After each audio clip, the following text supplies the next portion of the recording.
some things that we want to see maybe in our church? What are ways that we want to see discipleship implemented? The one-on-one or many others? I guess for me, it's I had a change of attitude a while back when I began doing some serious inductive Bible study.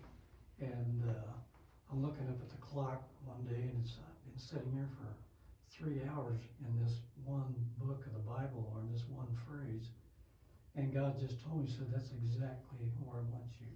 So I think the commitment for the disciple, my dream for that is that we stop whining about, sitting in church and taking so much time to study, that it's a joy to do that. And everyone should have that, to be able to have that joy.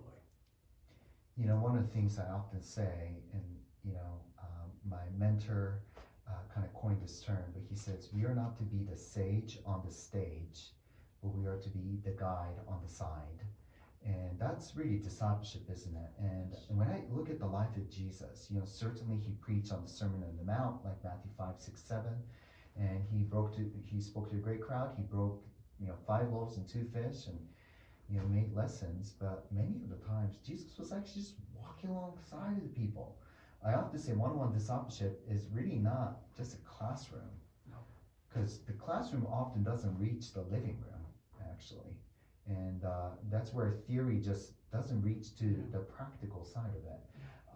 But actually, discipleship is done with their bootstraps on, right?